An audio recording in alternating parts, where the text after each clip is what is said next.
میں اعلان کے معراج کی شب ہے، خالق کا ہے فرمان۔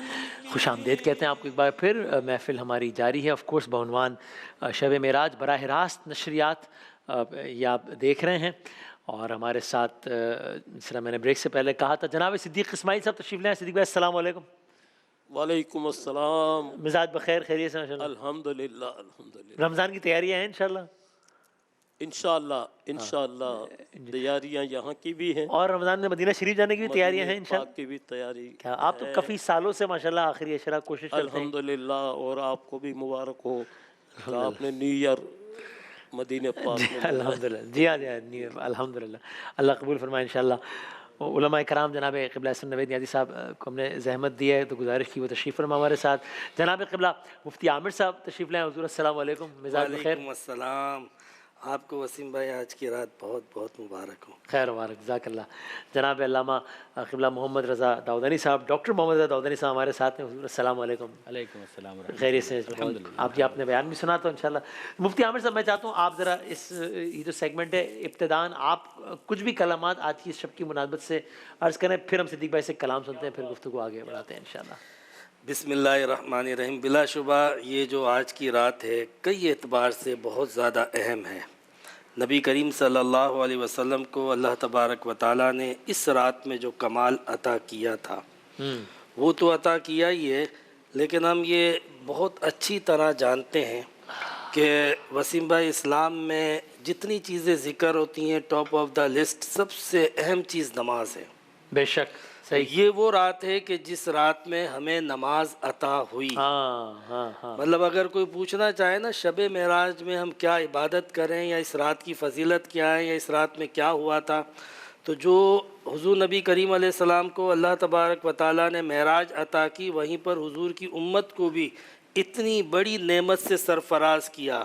نماز وہ چیز ہے کہ جس کے ذریعے بندہ اپنے رب سے کنیکٹ ہوتا ہے، اپنے جتنے بھی دکھ درد ہوتے ہیں، جتنی حاجتیں ہوتی ہیں، جو بھی بندے کو پرابلم ہوتی ہے اپنے رب سے نماز کے ذریعے ہی رابطہ کرتا ہے۔ وہ نماز ہمیں اس رات کو ملی، یعنی ہمیں اس رات کی اہمیت کو اس انداز سے بھی دیکھنا چاہیے۔ ہم ایسے آلتو فالتو کتنے دن بناتے ہیں یار، آپ کو نماز ملی ہے، آپ کی اسلام کی سب سے قیمتی چیز۔ مسئلہ یہ ہے کہ آج کی رات بھی ہم نماز چھوڑ دیتے ہیں۔ آج کی رات بھی کہ جس رات اتنی بڑی نعمت ملی ہے ہمیں اس نعمت کی قدر نہیں۔ نماز پڑھتے ہوتے اور نماز کے فائدوں سے ہم ہمکنار ہو رہے ہوتے تو ہمیں پتہ چلتا کہ آج کی رات کتنی اہم ہے۔ اس رات اللہ تعالیٰ نے ہمیں کیا دیا ہے۔ مطلب کھلا تضاد ہو جائے گا کہ اگر شب بھر جو ہے وہ معراج کے قصیدے پڑھتے رہیں، سنتے رہیں، اور جب اسی شب جب نماز بھی جیسی نعمت ملی ہے فجر میں وہ اسکپ ہو جائے تو کھلا تضاد ہو جائے گا۔ آپ یہ دیکھیں کہ یہ واقعی بہت بڑا آپ نے صحیح کہا تضاد، اور پھر غفلت کتنی بڑی ہے وسیم بھائی۔ آپ دنیا کی قوموں کو دیکھو، کوئی یہودیوں کو اگر کوئی نعمت ملتی ہے، عیسائیوں کو کوئی نعمت ملتی ہے، آج تک 3000 سال ہو گئے بھولے نہیں ہیں۔ آپ کو اتنا بڑا تحفہ ملا یار، اتنا بڑا تحفہ، یعنی نماز کیا نہیں ہے آپ کے لیے، ایک بندہ مومن کے لیے، اسلام میں مسلمانوں کے لیے کتنی بڑی چیز ہے۔ ہر بندے کے لیے نماز اتنی اہم ترین چیز ہے، وہ آج ملی ہے۔ تو آپ سوچیں کہ اس رات ہم اللہ تعالیٰ کا کتنا شکر ادا کریں کہ پروردگار تو نے ہمیں اپنے آپ سے رابطے کے لیے، کنیکٹ ہونے کے لیے یہ جو نماز کی فرضیت تھی، نماز کا جو تحفہ تھا، اس رات میں عطا کیا ہے۔ تو ہمیں اس رات کو اس حیثیت سے ہرگز نہیں بھولنا چاہیے۔ تو بے شک آج کی رات کی فضائل، مقاصد، ساری چیزیں ہم انشاءاللہ علماء کرام سے جانیں گے، سمجھیں گے انشاءاللہ، اس لیے کہ بے شک نور پھیلا ہوا آج کی رات ہے۔ صدیق بھائی اگر میں گزارش کرتا ہوں آپ سے کہ آپ یہی کلام اگر میں ابتداً یہ کلام سنا دیں، اور پھر ہم اور بھی کلام سنیں گے انشاءاللہ علماء کرام سے۔ انشاءاللہ۔ صلی اللہ علیہ یا رسول اللہ وسلم علیک یا حبیب اللہ۔ سبحان اللہ۔ نور پھیلا ہوا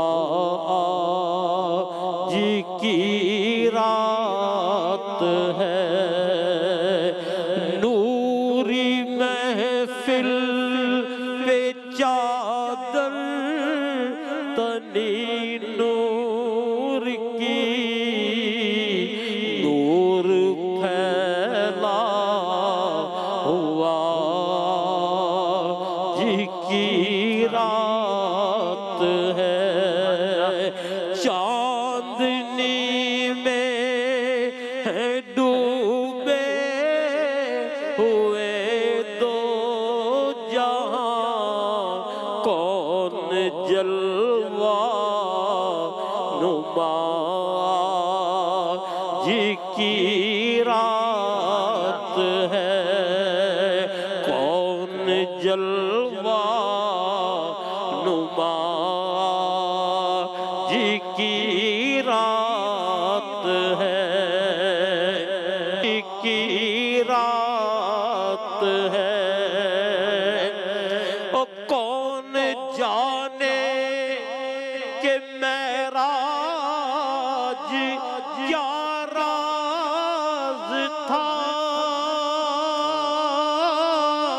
کس کو معلوم کیسی ملاقات تھی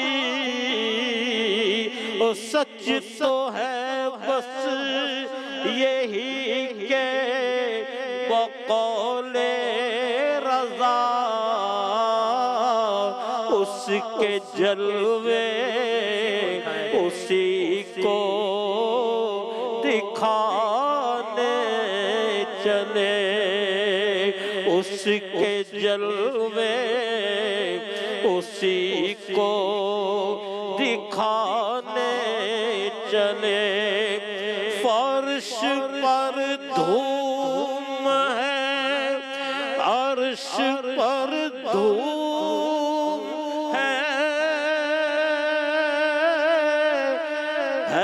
وہ بدبخت جو آج محروم ہے سچ تو ہے بس یہی کہ بقول رضا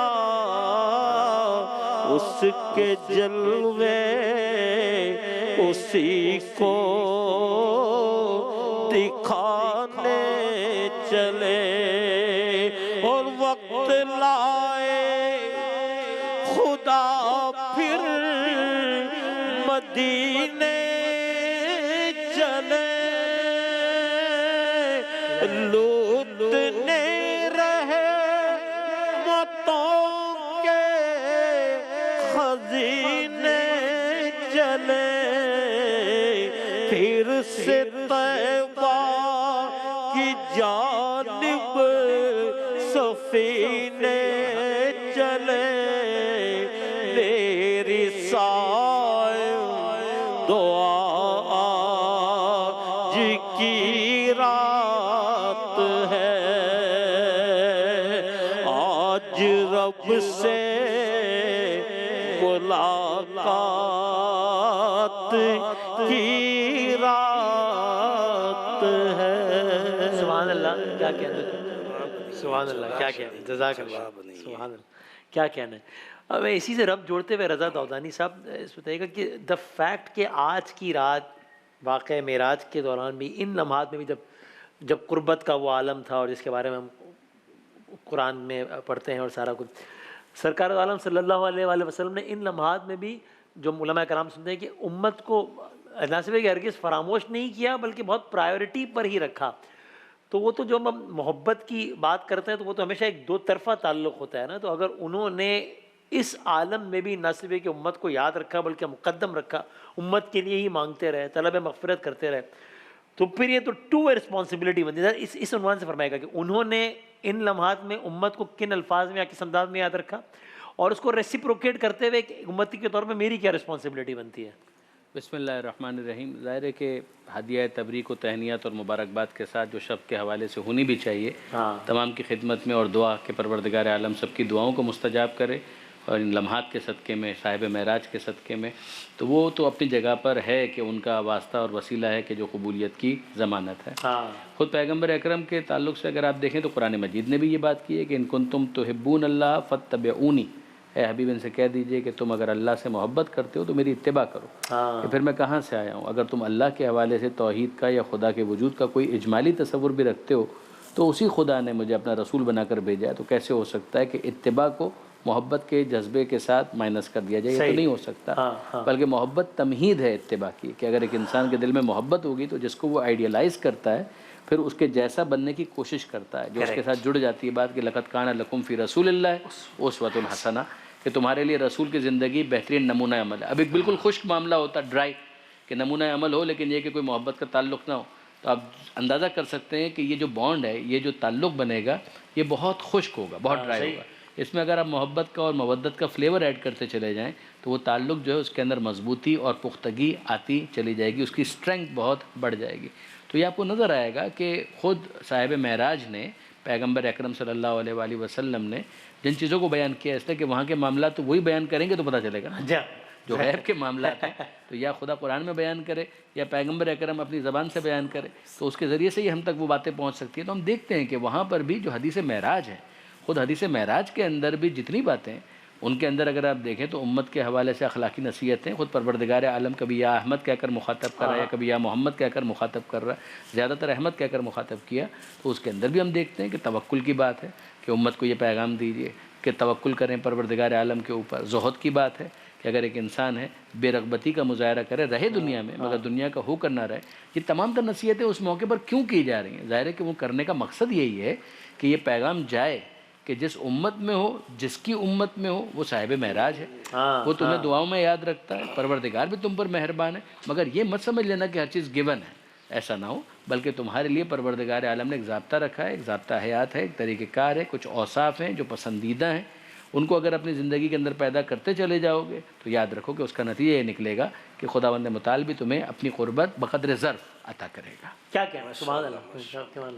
قبلہ یہ آپ کو ظاہر ہے، آپ کو جو شاعرانہ ذوق ہے آپ کا، ڈاکٹر زوغانی صاحب کا بھی، آپ کا بھی، کہ تو اس سے بڑا سیکھتے بھی ہو. تو وہ اب مجھے اس کا مفہوم تو زیر نظر ہے اور بہت پسند بھی ہے. تو آپ ذرا وہ دہرائیے گا بھی اور اس عنوان سے فرمائے گا، وہ جو کہا نا تو غنی اظہر تو عالم من فقیر، روز محشر عذر ہائے من پذیر، اور پھر آگے تو وہ ذرا اس کانٹیکسٹ میں فرمائے گا کہ ٹھیک ہے، ایک ہوتی ہے فقہی بحث، وہ تو اپنی جگہ ہے، ٹھیک ہے بھائی یہ حلال ہے، یہ حرام ہے، اس کا ثواب ہے، اس کا گناہ ہے، تو یہ نہیں کرنا، یہ ہوگا تو جنت ہے. یہ تو ایک میتھس ہو گئی، فقہ ہو گئی، ٹھیک رولز ہو گئے. لیکن کچھ ہوتے ہیں معاملات سے آگے بھی کہ یار وہ سب ٹھیک ہے لیکن کہیں امبیرسمنٹ ہی نہ ہو جائے، کہ وہ اس شعر اور اس کے عنوان سے فرمائیے گا. دیکھیں، پہلی بات جہاں تک شعر کی ہے تو اقبال کا شعر ہے ویسے، اور جو ہے وہ اقبال نے کسی اور کو دے دیا تھا، یہ شعر جو ہے ڈیڈیکیٹ کر دیا تھا. لیکن جو ہے وہ اپنا ذوق ہے، اقبال کا اپنا ذوق ہے، لیکن ہمارا ذوق تھوڑا اس سے ہٹ کر ہے. ٹھیک، اچھا. میں اس ذوق کا حامل نہیں ہوں. میں اعلیٰ حضرت نے جو بات کی، میں انہوں نے کہا تجھ سے چھپائیں منہ تو کریں کس کے سامنے، تجھ سے چھپاؤں منہ تو کروں کس کے سامنے، کیا اور بھی کسی سے توقع نظر کی، جاؤں کہاں پکاروں کسے کس کا منہ تکوں، کیا پرسش اور جا بھی سگے بے ہنر کیے. ٹھیک ہے، وہ اقبال کی بات اپنی جگہ کہ اگر لینا ہو تو ان سے چھپا کے لینا. ہم تو یہ کہتے ہیں کہ ہمارا اللہ کی عطا سے، اللہ کے دن سے ہمارا کوئی معاملہ ان سے چھپا ہوا ہے ہی نہیں، چھپا ہوا ہے ہی نہیں. اور دوسرا یہ کہ ہماری تو شفاعت کا سہارا بھی وہی ہیں، تو اللہ کے حضور بھی شفاعت انہوں نے ہی کروانی ہے. تو بہرحال ہمارا ذوق یہ ہے. اب آ جائیے اس بات کی طرف کہ حضور جان عالم علیہ الصلوۃ والسلام سے جو محبت کا تقاضا ہے، بنیادی تقاضا جو ہے، ایک تو پہلے میں دو عنوان سے اس پہ بات کرنا چاہوں گا. ایک تو یہ کہ کچھ لوگ بار بار اس بات کو باور کروانے کی کوشش کرتے ہیں کہ اللہ کے نبی علیہ الصلوۃ والسلام کا ذکر زیادہ نہ کیا جائے، یا اس طرح کیا جائے، اس طرح نہ کیا جائے. تو دیکھیں، جب محبت ہوتی ہے نا تو من احب شیئا اکثر من ذکری، جو جس سے محبت کرتا ہے کثرت سے اس کا ذکر کرتا ہے. تو اللہ کے نبی سے محبت کے تقاضوں میں ایک بنیادی تقاضا یہ ہے، اور یہ لازمی تقاضا ہے کہ اللہ کے محبوب کا ذکر کرنا ہے، کہ ذکر سجے محفل ہو، ویسے محفل کے علاوہ بھی ذکر ہو، اٹھتے بیٹھتے. اللہ کے محبوب کا ذکر تو سبحان اللہ، جن کا ذکر قرآن میں ہے، ہما قرآن در شان محمد، جن کا ذکر جو ہے وہ صحابہ کرام کی نوک زبان تھا، جن کا ذکر تابعین کی نوک زبان تھا، جن کا ذکر جو ائمہ دین جتنے گزرے، چاہے وہ مفسرین ہوں، محدثین ہوں، متکلمین ہوں، اولیاء ہوں، علماء ہوں، فقہاء ہوں، جس کسی کو بھی آپ دیکھیں گے جب وہ سیدنا رسول اللہ کا ذکر کرتے ہیں تو پتہ چلتا ہے ان کا ایک والہانہ پن ظاہر ہوتا ہے. جو معترض ہیں وہ کسی اور کا ذکر کر لیں، انہیں تو اچھا لگتا ہو، ہم ان کا کر لیں گے. جو جس سے محبت ہے. تو جب محبت کا یہ بھی